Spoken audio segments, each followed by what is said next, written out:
Morning. आज का हमारा जो टॉपिक है वो है सरल आवर्ती दोलक की ऊर्जा, शक्ति क्षय एवं विशेषता गुणांक, energy, power dissipation, quality factor of A damped harmonic oscillator.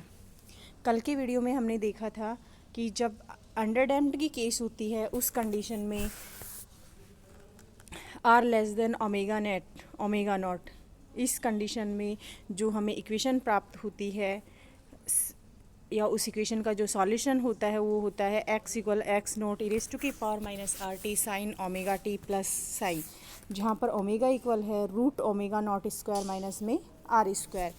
इस फॉर्म यानी इसको इक्वेशन 1 लेते हुए और हम यहाँ पर total energy, kinetic energy, potential energy, इनके बारे में चर्चा करेंगे। सबसे पहले हम देखते हैं गतिज ऊर्जा क्या होती है। देखिए, गतिज ऊर्जा जो है वो होती है हाफ एम वी स्क्वायर, और v इक्वल, चूँकि हम जानते हैं v इक्वल होता है डी एक्स अपॉन में डी टी। एक्स गिवन है हमारे पास में विद रेस्पेक्ट टू टाइम। अगर हम इसका डिफ्रेंशिएशन कर लें तो हम यहाँ से d x upon D T find कर सकते हैं। X naught E raise to की power minus are t constant है। जो अवकलन होगा यहाँ पर वो इस टर्म का होगा sign omega T plus sign omega T plus sine का जब हम यहाँ पर अवकलन कर देते हैं तो उस कंडीशन में ये होगा, या हम ऐसा देखते हैं चूँकि यहाँ पर दो टर्म है हमारे पास में, एक टाइम पर डिपेंड है ई रेज़ टू की पावर माइनस आर टी, ये कांस्टेंट नहीं हो सकता, और एक है sign omega T plus sign. यहाँ पर दो टर्म्स, इनको एक फर्स्ट टर्म और सेकंड टर्म लेकर हम यहाँ पर डिफरेंशिएशन करेंगे, यानी D x upon D T find करेंगे और एक्स नोट दोनों में बाहर रहेगा। अगर हम फर्स्ट को एज इट इज रखते हैं ई रेज़ टू की power minus are t sine omega T plus sine का अगर हम अवकलन करते हैं तो ये होगा cos omega T plus sign. उसके बाद हम ओमेगा टी का करेंगे तो इनटू में ओमेगा लग जाएगा, ओमेगा ई रेज़ टू की पावर माइनस आर टी कोस ओमेगा टी प्लस साइन, यानी फर्स्ट टर्म हमारे पास आ जाएगी ओमेगा कोस ओमेगा टी प्लस साइन। चूँकि ये दोनों में ही आएगा ये पार्ट, इसलिए हम इसको बाहर ले सकते हैं। सेकंड टर्म जब हम यहाँ पर सॉल्व करेंगे तो वो हमारे पास आएगी, सेकंड टर्म के लिए हम यहाँ पर देखेंगे, सेकंड टर्म हमने ली है x naught E raise to की power minus are t sine omega T plus sine का अब हमने किया था तो हम उसको एज इट इज़ रखेंगे और D by D T find करेंगे रेज़ टू की पावर माइनस आर टी का, यानी X naught sine omega T plus psi as it is रहेगा, और ई रेज़ टू की पावर माइनस आर टी ऐसे कैसे आएगा, तथा ई रेज़ टू की पावर माइनस आर टी का अगर हम करेंगे कि घात एक्स का करेंगे तो ये इंटू माइनस में आर, ये माइनस आर है। जो कॉमन है वो है X naught E raise to की पावर माइनस आर टी, दोनों में कॉमन आ जाएगा। अंदर जो बचेगा होगा omega cos omega T plus sine minus R sine omega T plus sign.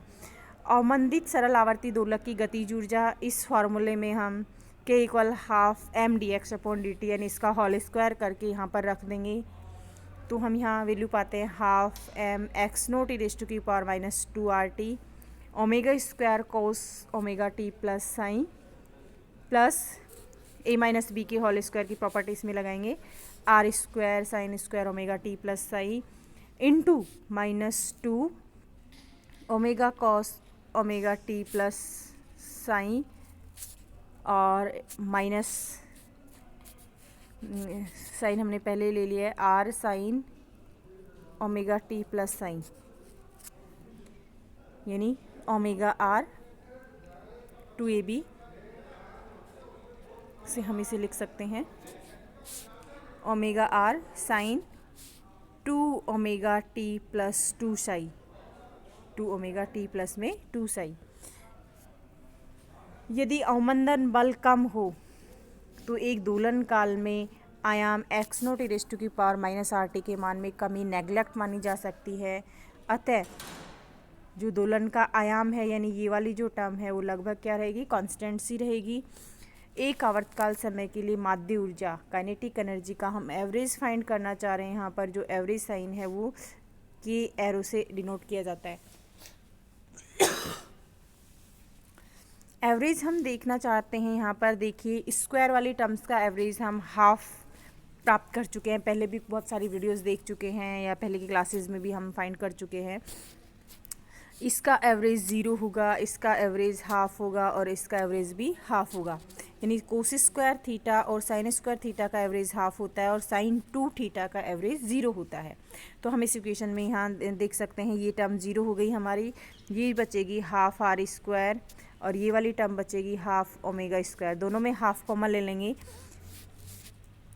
Common लेने के पश्चात हम यहाँ पर पाएंगे 1/2 m x naught square raise to की power minus 2RT, half common ले लेंगे बाहर, ओमेगा स्क्वायर प्लस में are square 1/2 into 1/2 1/4 m x naught square raise to की power minus 2RT omega square plus में आर स्क्वायर। जहाँ पर हम पाते हैं कि हमने लिया है स्टार्टिंग फर्स्ट केस में ही हमने ले लिया था कि omega equal root omega naught square minus में आर स्क्वायर है। तो यहाँ पर हम देखते हैं जैसे ही हम इस राइट हैंड साइड का रूट हटा देंगे तो लेफ्ट हैंड साइड में रूट कन्वर्ट हो जाएगा ओमेगा नॉट स्क्वायर माइनस में आर स्क्वायर, और omega square plus R square equal में ओमेगा नॉट स्क्वायर, यानी omega square plus R square की जगह हम रख सकते हैं omega naught square. Omega naught square के एवरेज इक्वल हमें प्राप्त हो रहा है 1/4 M omega naught square x naught square raise to की पावर माइनस 2RT। दोलक की माध्य गतिज ऊर्जा समय के सापेक्ष चरघातांकी रूप से कम होती है। देखिए यहाँ पर हम देखते हैं 1/4 एम ओमेगा नॉट स्क्वायर और एक्स नॉट स्क्वायर, ये जो है ये कांस्टेंट सा ही टर्म है, लेकिन इसके बाद जो टर्म आ रही है ई रेज़ टू की पावर माइनस 2RT, ये टर्म जो बताती है, ये बताती है कि जो एवरेज एनर्जी है वो समय पर निर्भर करती है, और समय पर इस तरह से निर्भर कर रही है कि जैसे जैसे समय का मान घटेगा गतिज ऊर्जा बढ़ेगी, या फिर हमें इसे ऐसा बोल सकते हैं जैसे जैसे समय का मान बढ़ेगा गतिज ऊर्जा चरघातांकी रूप से कम होती जाएगी। यानी ये वाला ग्राफ इसके लिए प्राप्त होगा, चरघातांकी वक्र होता है ये। नेक्स्ट हम बात करते हैं अवमंदी दोलक की स्थितिज ऊर्जा यानी पोटेंशियल एनर्जी। दोलक की स्थितिज ऊर्जा होती है U equal half M omega naught square और एक्स नॉट स्क्वायर। अगर हम इस इक्वेशन में x की वैल्यू रख दें और उसका स्क्वायर करके रख दें तो हमें पोटेंशियल एनर्जी एवरेज के फॉर्म में प्राप्त हो जाएगी। देखिए U इक्वल में half M omega naught square x square की x की जो वैल्यू है वो है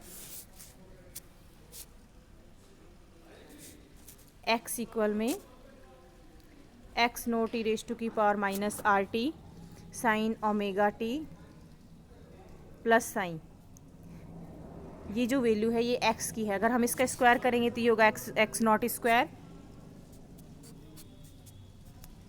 और होगा ये एक्स नॉट स्क्वायर के बाद में x naught square E raise to की पावर माइनस RT का स्क्वायर करेंगे raise to power minus 2RT और sine square omega t plus sine. न्यून अवमंदन यानी अंडर डैम्प्ड की स्थिति में एक दोलन काल के लिए आयाम के मान को लगभग हम क्या मान सकते हैं, कांस्टेंट मान सकते हैं। इसलिए दोलक के लिए एवरेज जो होगा वो साइन स्क्वायर का ही होगा, यानी वो हाफ होता है। जैसे हम इसको हाफ से मल्टीप्लाई कर देंगे तो ये होगा 1/4 M omega naught square x naught square raise to की power minus 2RT। Equation 4 and 6 ये शो करती हैं कि जो स्थितिज ऊर्जा है और गतिज ऊर्जा है न्यून अवमंदन की स्थिति में बराबर होती हैं, यानी ये एक दूसरे से डिफरेंट नहीं होती हैं, एक दूसरे के बराबर होती है। ऐसे ही हम अगर टोटल एनर्जी फाइंड करना चाहें तो 1/4 प्लस 1/4 हाफ में कन्वर्ट हो जाएगा, half M omega naught square x naught square E raise to की पावर माइनस 2RT। अगर हम इसी इक्वेशन में मान लें कि t इक्वल में हम लें 1/2R या टो, तो E एवरेज हमें फाइंड हो जाएगा E मैक्सिमम अपॉन में E, या हम यहाँ पर मान लें कि t इक्वल में टो, यानी देखिए हम यहाँ पर मान सकते हैं इस टर्म को हम पूरी को एज इट इज़ मान लें, यानी इसे हम कह दें E मैक्सिमम है। ये क्या है, ये E मैक्सिमम, और ई रेज़ टू की पावर माइनस 2R और t की जगह हम रख दें 1/2R, तो 2R से 2R कैंसिल, ये होगा E मैक्सिमम अपॉन E की घात -1 अपॉन में आ जाएगी बाय E, या 0.368 E मैक्सिमम। जितने समय में दोलक की कुल ऊर्जा जितने समय में दोलक की कुल ऊर्जा अपने प्रारंभिक मान की 1/e या e इनवर्स या 36.8 गुना रह जाती है, इस समय को ऊर्जा विश्रांति काल कहते हैं। और ऊर्जा विश्रांति काल टो इक्वल में 1/2r। नेक्स्ट हम बात करते हैं पावर डिसिपेशन यानी शक्ति ह्रास की, ऊर्जा ह्रास की, शक्ति ह्रास की बात कर रहे हैं हम, शक्ति क्षय की। शक्ति क्षय के बारे में हम यहाँ पर बात करते हैं। शक्ति क्षय, शक्ति क्षय की डेफिनेशन से हम देखना चाहें DE/dt। देखिए हाश वर्ड से यहाँ पर कमी से मतलब है, कमी जो है वो नेगेटिव साइन के द्वारा यहाँ पर शो हो रही है, यानी P इक्वल में DE/dt। इक्वेशन 7 से E का मान रखने पर ये जो इक्वेशन 7 है हमारी, ये है 1/2 m omega naught square x naught square raise to की पावर -2RT। यहाँ से E की वैल्यू इस इक्वेशन में रखने पर हम पाते हैं कि P इक्वल में d/dt 1/2 m omega naught square x naught square raise to की पावर -2RT।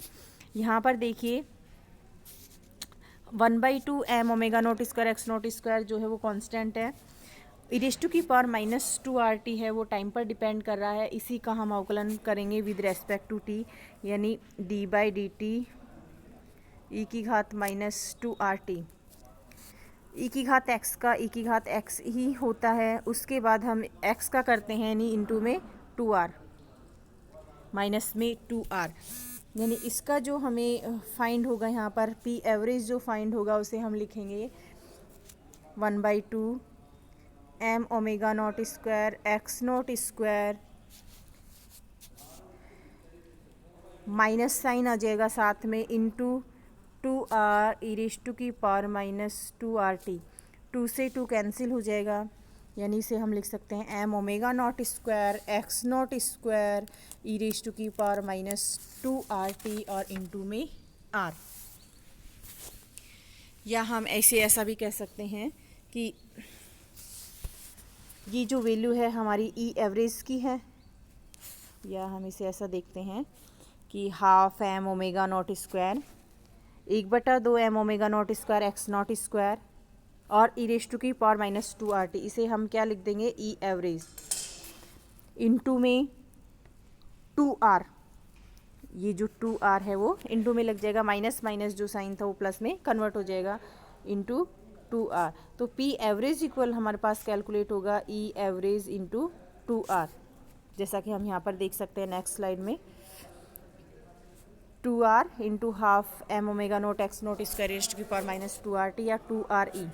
चूँकि हम डेफिनेशन ऑफ टाइम रिलैक्सेशन से हम देख सकते हैं टो इक्वल 1/2r, तो हम इसे P एवरेज इक्वल टो की फॉर्म में भी लिख सकते हैं E एवरेज अपॉन में टो, E एवरेज अपॉन में टो। इस इक्वेशन से जो क्लियर हो रहा है वो ये है कि औसत शक्ति ह्रास माध्य कुल ऊर्जा के 1/2 गुना के बराबर होती है। अतः दोलक का शक्ति ह्रास अवमंदन नियतांक R के अनुक्रमानुपाती तथा विश्रांति काल से व्युत्क्रमानुपाती होता है। दोलन तंत्र में अवमंदन बल के कारण होने वाली ऊर्जा की हानि प्राय ऊष्मा के रूप में प्रकट होती है। अब हम बात करते हैं क्वालिटी फैक्टर यानी विशेषता गुणक। Q इक्वल 2π/T संग्रहित माध्य ऊर्जा अपॉन एक चक्र में शक्ति व्यय। डेफिनेशन है ये क्वालिटी फैक्टर की, यहाँ से हम देख सकते हैं Q 2π E एवरेज अपॉन एक चक्कर में शक्ति व्यय T इंटू P एवरेज। चूँकि P इक्वल में E/टो है तो इसकी वैल्यू अगर हम यहाँ रख दें Q इक्वल में 2π/T और E एवरेज और टो, E एवरेज से E एवरेज कैंसिल हो जाएगा, यानी ऊपर बचेगा 2π/टो बाय कैपिटल T। 2π/T को कोणीय आवर्ती कहते हैं, जिसे हम ओमेगा से लिख सकते हैं, यानी ओमेगा टो। Q इक्वल में ओमेगा टो।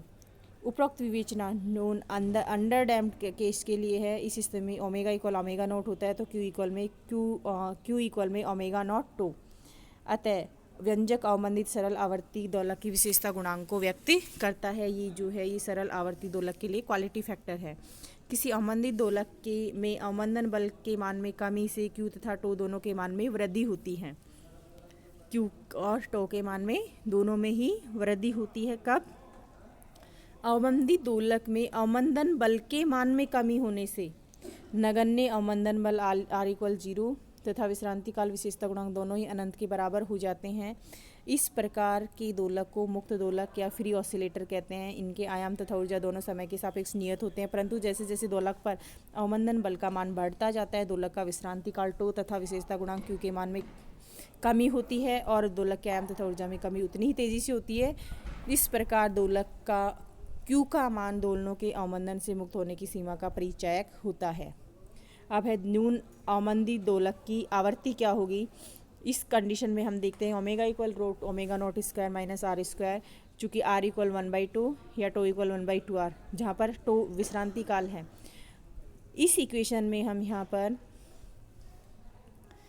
ओमेगा नॉट अगर हम इसमें से बाहर ले लेते हैं तो 1 - R square upon omega naught square, तथा ओमेगा नॉट इक्वल में यहाँ पर जो आर है, आर इक्वल हम रखना चाहते हैं 1/2, आर इक्वल 1/2 रखना चाहते हैं। तो ये आर इक्वल 1/2 टो यानी 1/2 टो का होल स्क्वायर यानी 4 और tau square, omega naught square पहले से ही है। Omega equal omega naught root 1 - 1/4 omega naught square tau square, चूँकि क्यू इक्वल में omega naught tau quality factor की डेफिनेशन से है ये, तो ये हो जाएगा ओमेगा इक्वल में omega naught root 1 - omega naught 2 यानी 1/4 क्यू का स्क्वायर, ओमेगा इक्वल में ओमेगा नॉट 1/4 क्यू का स्क्वायर। क्यू का मान अनंत होने पर दोलक की स्वाभाविक आवर्ती से वह दोलन करता है, परंतु जैसे जैसे क्यू का मान घटता जाता है दोलक की आवर्ती भी घटती जाती है। क्यू का मान 0.5 होने पर दोलक की आवर्ती 0 हो जाती है। Thank you.